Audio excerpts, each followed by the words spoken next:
Nampally station రోడ్లోని furniture దుకాణంలో జరిగిన అగ్ని ప్రమాద ఘటన తీవ్ర విషాదాన్ని నింపింది. భవనం సెల్లార్లో 5 మృతదేహాలను సిబ్బంది గుర్తించి బయటికి తీశారు. చిన్నారులు ప్రణీత్, అఖిల్తో పాటు బీబీ, ఇంతియాజ్, హబీబ్ మృతదేహాలను ఉస్మానియా ఆసుపత్రి మార్చురికి తరలించారు. నాంపల్లి స్టేషన్ రోడ్లోని హిందీ ప్రచార సభ భవనం పక్కన సాయి విశ్వాస్ ఛాంబర్స్ 5 అంతస్తుల భవనంలో బచాస్ ఫర్నిచర్ దుకాణం ఉంది. శుక్రవారం రాత్రి కంటైనర్లో చైనా నుంచి భారీగా ఫర్నిచర్ వచ్చింది. దాన్ని 2 సెల్లార్లో భద్రపరిచారు. దుకాణంలో సుమారు 22 మంది పనిచేస్తున్నారు. అక్కడ వాచ్మెన్గా పనిచేస్తున్న యాదయ్య, లక్ష్మి దంపతులు తమ 2 పిల్లలు 11 ఏళ్ల ప్రణీత్, 7 ఏళ్ల అఖిల్తో కలిసి సెల్లార్లో ఉంటున్నారు. శనివారం పిల్లలిద్దరూ స్కూలుకు వెళ్లకుండా ఇంట్లోనే ఉండిపోయారు. పిల్లల్ని సెల్లార్లోనే ఆడుకోవాలని చెప్పి తల్లిదండ్రులు పని మీద బయటికి వెళ్లారు. శనివారం మధ్యాహ్నం సమయం 1 గంట భవనంలోని 2 సెల్లార్లలో అకస్మాత్తుగా మంటలు చెలరేగాయి. పొగలు రావడం గమనించిన సిబ్బంది బయటకు పరుగులు తీశారు.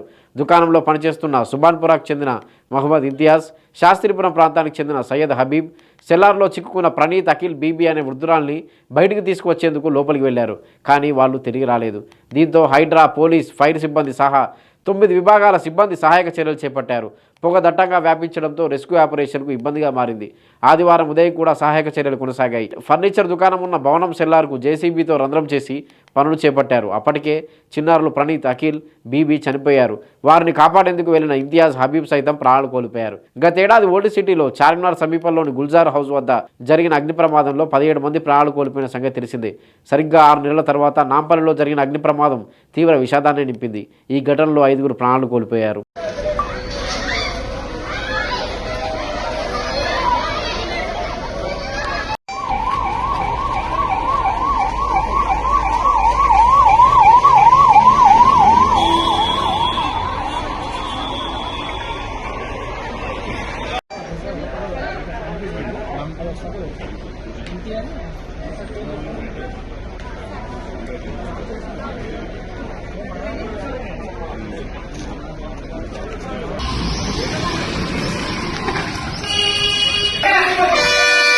ఆనందం ఇటు ఆనందం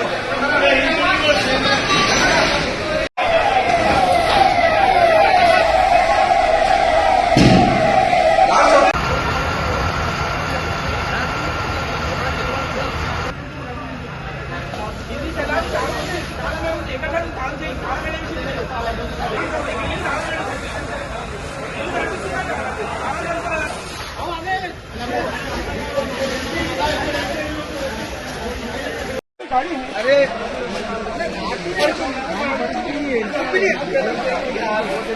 मारो मत पीठ पे मारो मत पानी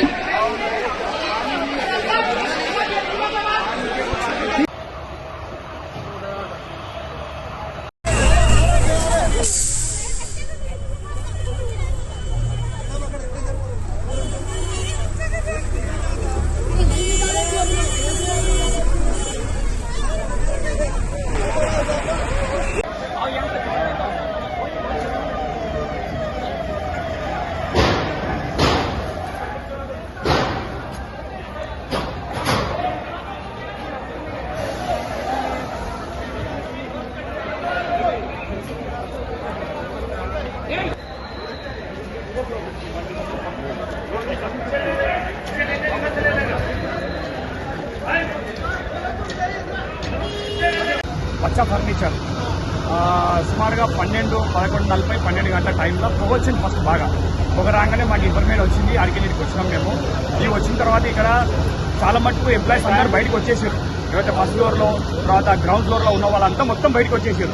కానీ కింద సెల్లార్లు ఎవరైతే వాచ్మెన్ ఫ్యామిలీస్ కానీ, తర్వాత కొందరు సెల్లార్లో పనిచేసే వాళ్ళు ఉంటారు, వాళ్ళు కింద ఉండిపోయారు. అంటే వాళ్ళు పొగ ఎక్కువ రావడం వల్ల వాళ్ళు బయటికి రానికి యాక్సెస్ దొరకలే వాళ్ళకు. ఇక దానివల్ల వాళ్ళు అక్కడనే ఉండిపోయినట్టు అనిపించింది. సో కొంచెం ఫైర్ ఇంజన్స్ కూడా చాలా లేట్ వచ్చినాయి. దాంతోపాటు ఫైర్ ఇంజన్ డిపార్ట్మెంట్ దగ్గర ఏవైతే పబ్లిక్ను అంటే ప్రజలను కాపాడాల్సిన ఏవైతే ఎక్విప్మెంట్స్ ఉంటాయో, అంటే వాళ్ళకు మంటలు కూడా వెళ్ళేటటువంటి డ్రెస్సెస్ ఉంటాయి కొన్ని, అలాంటి డ్రెస్సెస్ ఎవరి దగ్గర లేవు వీళ్ళ దగ్గర. తర్వాత వాళ్ళ ఏదైతే వేసుకున్న ఆక్సిజన్ సిలిండరు, ఆ ఆక్సిజన్ సిలిండర్ తీసుకొని ఒక 10 మినిట్స్ కన్నా ఎక్కువ పోలేకపోతున్నారు వాళ్ళు.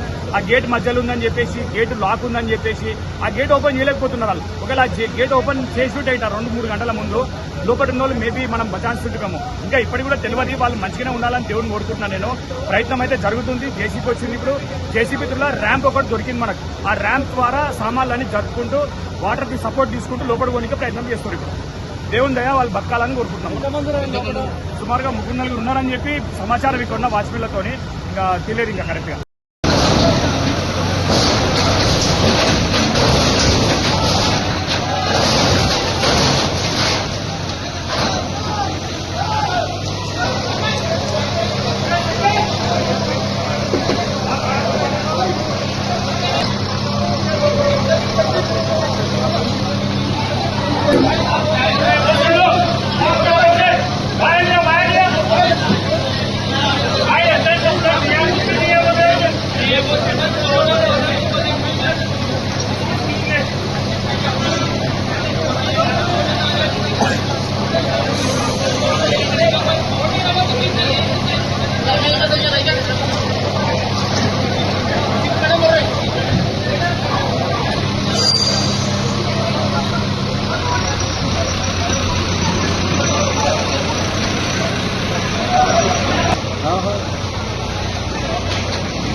కిందనే వాచ్మెన్ పిల్లలు వాళ్ళకి చూడడానికి ఇంకోళ్ళు వైరు వాళ్ళు కూడా కిందనే ఉన్నారు. వాచ్మెన్ ఆమె కూడా ఉంది ముసలిది కిందనే.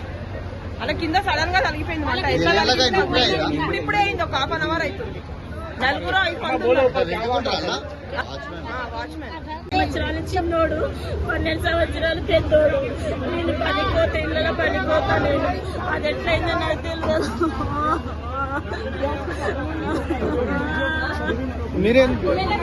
ఇంటికాడు ఉండాలి ఈరోజు. ఇప్పుడు వాళ్ళ పిల్లలు పనికి పోయినుంటే నేను నాకు భయం వేసింది.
पिलर का पूरा गेट ओपन किया